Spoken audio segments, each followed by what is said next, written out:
Welcome to Kitchen Table Conversations, a series of short and shareable conversation starters for those of us who have or love and support people with a complicated and beautiful brain. Here's your host, Angela Geddes. Hi, everyone, and welcome to another edition of Kitchen Table Conversations. I'm your host, Angela, and once again, I just need to express my gratitude for you taking time out of your very busy schedules to hang out with us, to think about some of these important discussions.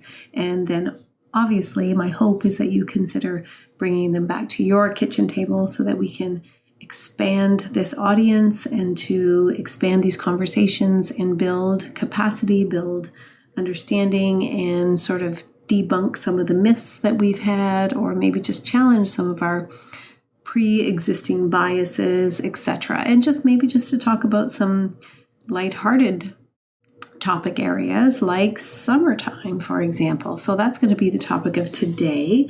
It is really hard to believe that we are already halfway through 2024 and we're already halfway through the month of July in our summertime already.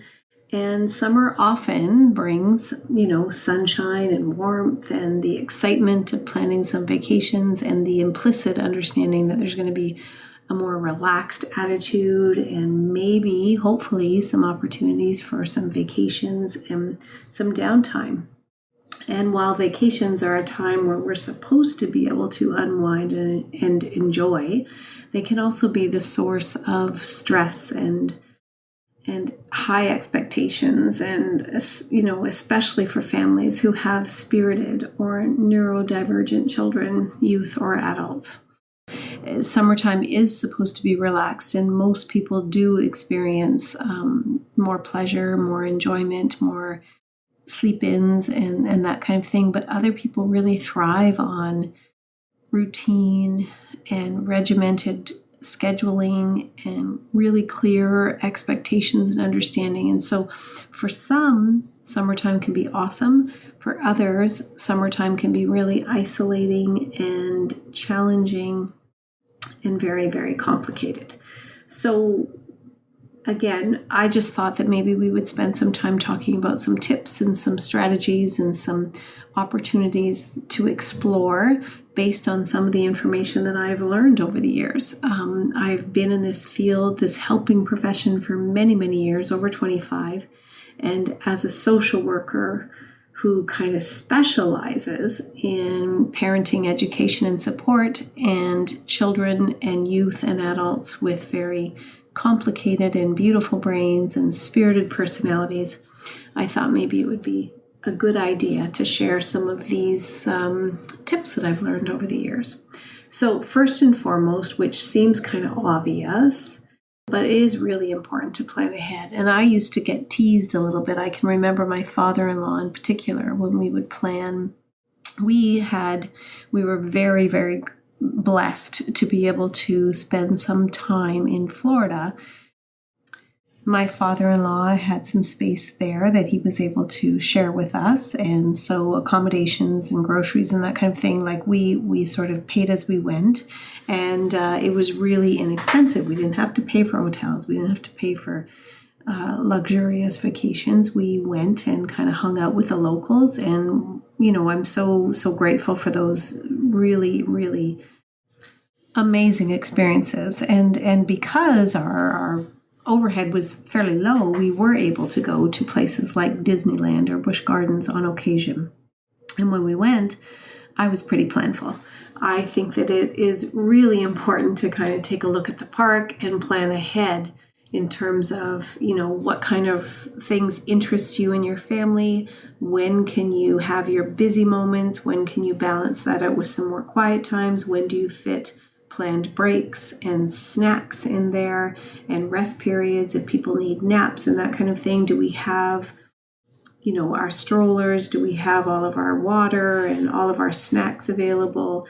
I studied the map. I knew exactly where we wanted to go or where we should be going in order to maximize all of the needs that our children at various ages would have at the time. And so I remember my father-in-law kind of giggling at me because his idea was going to just showing up at the front door and letting what happened. But I knew that my kids did better when I took into consideration when they were going to be hungry, when they were going to be tired, and when they were going to have lots and lots of energy that needed to be burnt off. So I think that those kinds of things are really, really helpful. So that would be my first suggestion. My second suggestion would be to consider things like sensory needs. So airports and new environments can be really overwhelming due to some of the unfamiliar noises, the unfamiliar lights, the crowds. So why don't we take some time to get to know our kids and really understand and pack for things like sensory tools and maybe even noise canceling headphones. Sunglasses can be really helpful to reduce some of the pressures around the glare of bright lights and sunshine, etc. A comfort or a heavy weighted blanket or a plush toy, favorite teas and beverages, downloading some calming music or some calming videos for your kids to be able to watch even when offline. And review your plan and prepare a list of items that might help during triggering situations so that we don't forget them. And also, I think it's really important for us as caregivers to not be worried about or afraid to communicate some of the special accommodations that might really be necessary and helpful for our kids. Many people are really, really open and really accommodating to make some of these extra arrangements if notified in advance. So there is a sunflower lanyard that is available online. So check out my website for a link to that website. And consider wearing a lanyard to discreetly indicate some of the more hidden disabilities. So check out some of the websites of airlines and airports and hotels and disability programs and the specific accommodations that they may have available to you. So just don't be afraid to ask for those things. And then, of course, I think this goes without saying, but we really do need to practice flexibility. Sometimes our plans can change unexpectedly, and our kids do better when they see us do better. And it is also really important for us to have a backup plan to deal with some of these common disruptions and a list of maybe alternative dining options, for example. And I even say that, sometimes it's okay to have the kids eat out or grab a snack, and then if the timing is right, and then come home, make sure that they're bathed up, put their pajamas on, have some quiet activities before they're ready to settle down. And then maybe that's the time when you order in and have room service or skip the dishes or whatever it is that you want to do to have some quiet and comfortable and relaxed adult time where you can relax and really enjoy the meal that's in front of you. And I also think, and it was interesting because I had a conversation today in session around, how important our children are to us, and for us to see our children as the center of the universe. That is a given. That's important, and that kind of goes without saying in many instances. But I think we have to be careful around the messaging that we send to our kids. So we can believe that they are the center of the universe and that we would move mountains in order to make their life as good and as easy and as comfortable as possible. But I'm not sure that it's a good idea for them to think that they are the center of the universe. And I think that kind of goes without saying once you really give it some thought.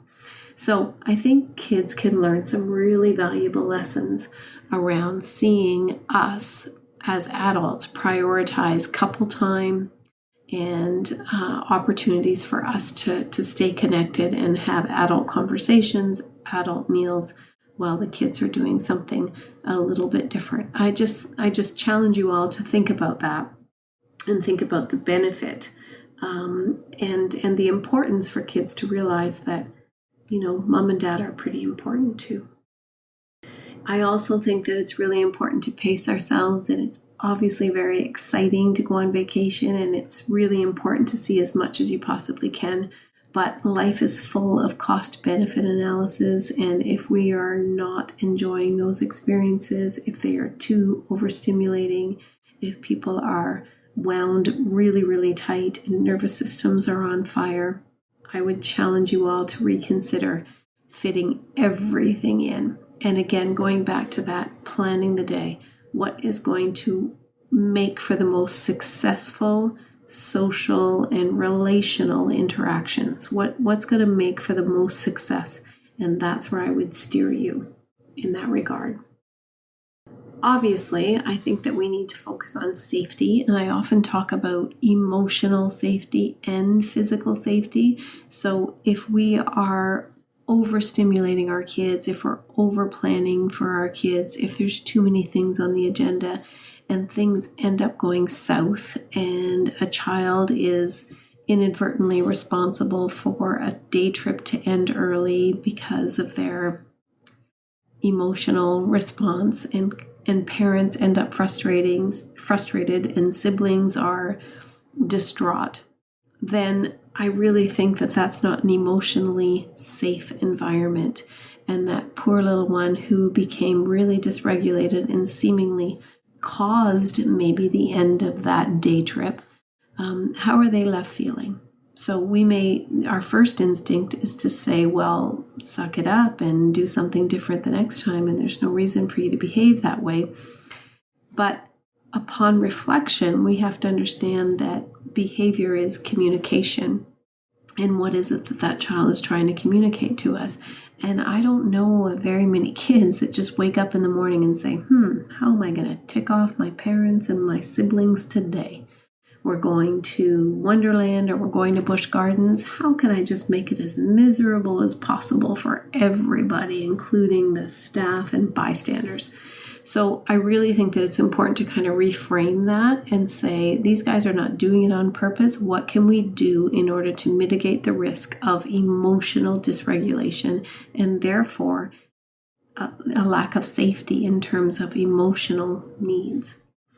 And I also think that it's really important for us to be okay with asking for help or bringing along other people, because let's face it, our kids often behave differently in the presence of a favorite auntie or a favorite friend or other people that are part of the group.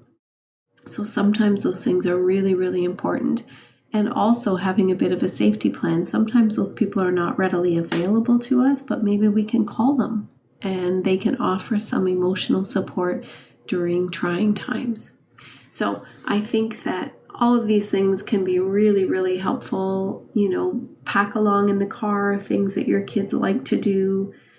Keep them busy. Expecting, 1, 2, or 3 or 4 kids to all get along at the same time isn't probably reasonable.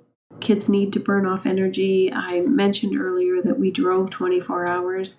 We planned our drives around, we left at supper time or just before supper time. We drove for an hour and a half, 2 hours, and then we fed them supper, and then we would drive for a little bit longer, and then we would put a movie in and let them watch it, and then we would stop with put their pajamas on and put the extra quiet activities on so that when they fell asleep, they all fell asleep at the same time.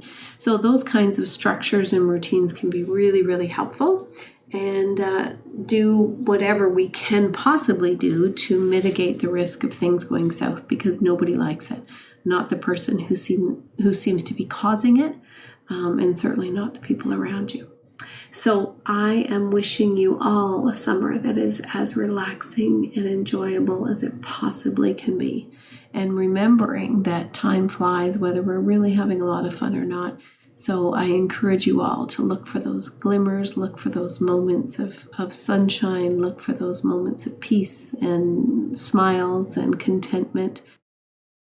And check out our website for opportunities to receive newsletters, for example, and to learn more about some of the programs and services that we offer, because we do offer some innovative support services for individuals and family members, including, individual sessions, concurrent sessions, peer support sessions, and also some group activities. So check out the website.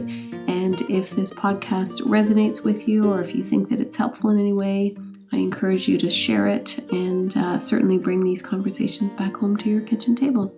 With many thanks, Angela.